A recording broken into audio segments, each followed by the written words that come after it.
Olá! Para começar a nossa conversa de hoje, vamos fazer um exercício de imaginação. Pense que a gente tem um microscópio, um supermicroscópio, e a gente vai viajar pelo nosso sistema circulatório. Uma viagem para dentro. Exato. A gente passa pelas artérias, entra nas veias e vai indo até chegar nos menores caminhos possíveis, os capilares. Que são minúsculos, né? Minúsculos.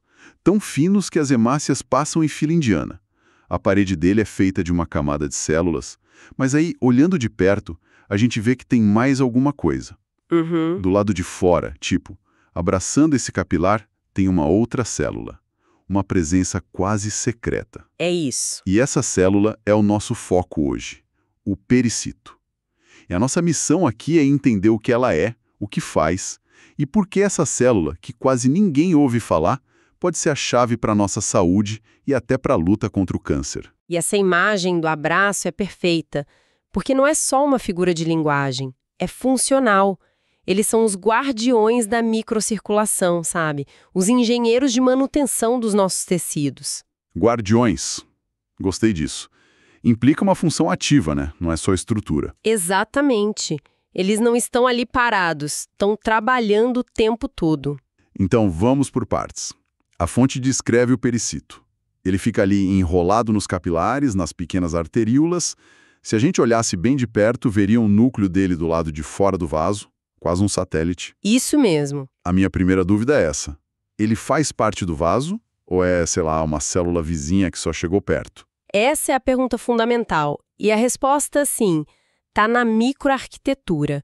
O pericito e a célula da parede do vaso, a célula endotelial, eles estão tão juntos que dividem a mesma fundação. A mesma base? Exato. Uma estrutura chamada lâmina basal. É tipo um tapete de proteínas que envolve os dois. E aqui vem o detalhe que muda tudo. Por estar dentro dessa lâmina, ele fica isolado do tecido em volta. Ah, entendi. Então ele não é um vizinho. Ele faz parte da unidade funcional do vaso. Isso é interessante. Porque se ele está tão integrado, por que não chamamos tudo de parede do capilar? E pronto. Por que essa distinção é tão importante? É crucial porque as funções são muito diferentes. A célula endotelial é a parede do tubo, né? Ela contém o sangue e controla o que passa. O pericito, ele é o gerente dessa parede. O gerente? Ele tem um nome próprio porque o papel dele é único. É um regulador. Pensa num prédio. Uma coisa são os tijolos, outra é o engenheiro que decide se a parede precisa ser reforçada ou não. O pericito é o engenheiro. Entendi. Um gerente e um engenheiro. A analogia deixa claro. Ele não está ali de enfeite. E é aqui que a história fica fascinante. Qual é a principal tarefa desse gerente, então? Uma das funções mais vitais dele é atuar como um freio. Um freio.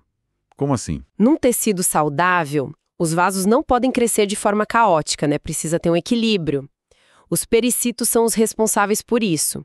Eles liberam sinais que inibem a proliferação de outras células. Ah, então eles impedem que novos capilares surjam sem controle. Exatamente.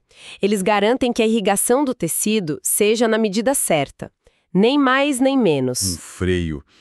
Isso me leva a pensar no que acontece quando esse freio falha. Um sistema sem freio vira caos, e o maior exemplo de caos biológico que a gente conhece é o câncer. Exato, você conectou os pontos perfeitamente.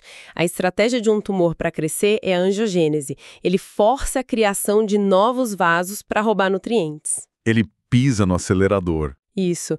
E a pesquisa mostra que em muitos tumores esses vasos novos são anormais.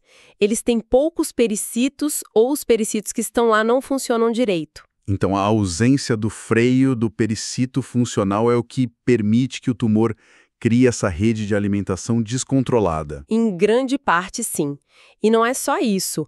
A falta deles torna esses vasos de péssima qualidade. São mais frágeis, eles vazam mais.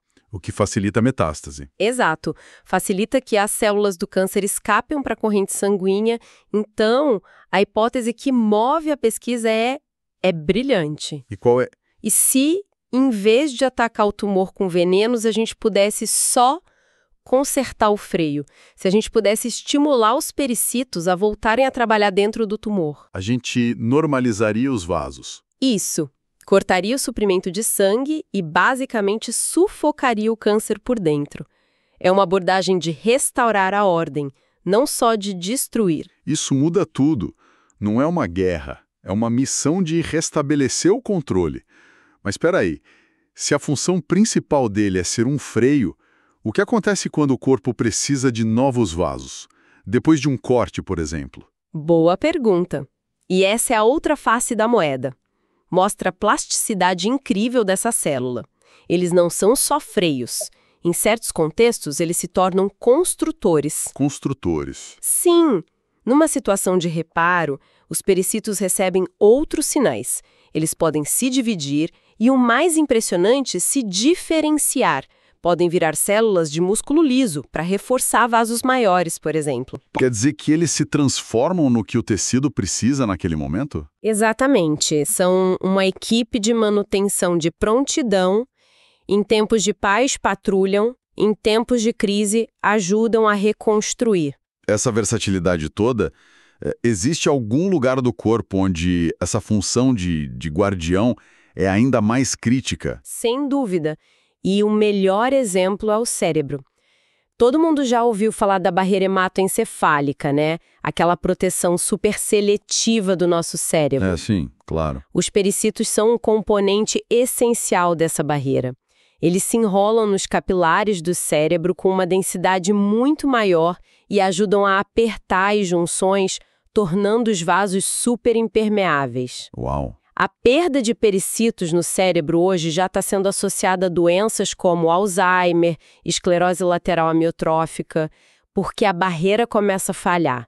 Eles são os guardiões do nosso órgão mais importante. Freios, construtores e porteiros de uma fortaleza. Impressionante. Uma única célula com tantas responsabilidades. Isso só reforça que não adianta decorar nomes em biologia, né? Tem que entender o mecanismo. Exato. Eu lembro na faculdade a primeira vez que eu vi um pericito num livro de histologia. A descrição era seca, sabe? Célula encontrada ao redor de capilares. Parecia um detalhe. Uma nota de rodapé. Quase isso. Anos depois, essa explosão de pesquisas foi uma lição. Não existe detalhe sem importância em biologia. A base de conhecimento em histologia, em biologia celular, é o alicerce para qualquer avanço. E essa ideia de construir uma base sólida, um entendimento profundo, é fundamental. É uma jornada que exige as ferramentas certas. Com certeza. E falando nisso, para quem está nessa trilha, especialmente na área da saúde, e quer se preparar de verdade, vale a pena conhecer uma ferramenta desenhada para isso. Para quem é estudante e quer se preparar de verdade, entra agora em medicob.com.br, baixe o app e aproveita o maior banco de questões do Brasil com provas anteriores de todas as instituições, questões comentadas, resumos práticos, aulas completas e flashcards prontos para revisar onde quiser. É um jeito de construir essa base sólida que a gente está falando. Uma ferramenta poderosa. Retomando então. Depois de explorar essa célula como guardiã, freio, construtora, o que o futuro reserva para o pericito? Parece que a gente está só no começo. Olha, o que é fascinante aqui é que esse é um campo em plena evolução. O que a gente sabe hoje é só a ponta do iceberg. A expectativa é que no futuro, muito mais funções sejam atribuídas a eles. Como o que, por exemplo? Envolvimento na resposta inflamatória, regulação do fluxo de sangue local. Cada pesquisa nova adiciona uma camada de complexidade. É a prova de que o mapa do nosso corpo, que a gente achava que estava quase completo, ainda tem muito território inexplorado. Então, fazendo um balanço, a grande revelação aqui não é só que o pericito é importante. É que no nosso corpo tem esses mecanismos de controle super sofisticados. Exato. O pericito não é só uma célula. É um sistema de controle. Se a gente aprender a pilotar esse sistema, podemos ter uma forma de combater tumores que não dependem de envenenar o corpo, mas de dar as instruções certas para as células certas. É quase uma terapia natural embutida, esperando para ser ativada. E isso nos deixa com uma reflexão final. Qual? Se uma célula tão pequena e escondida tem um papel tão central, quantas outras estruturas no nosso corpo, talvez consideradas secundárias, guardam segredos que podem revolucionar a medicina? Uma boa pergunta. Fica a reflexão sobre o que mais está escondido à vista de todos, esperando a gente ajustar o foco e fazer a pergunta certa. A próxima grande revolução médica pode não vir de uma molécula nova, mas da compreensão de um pequeno detalhe que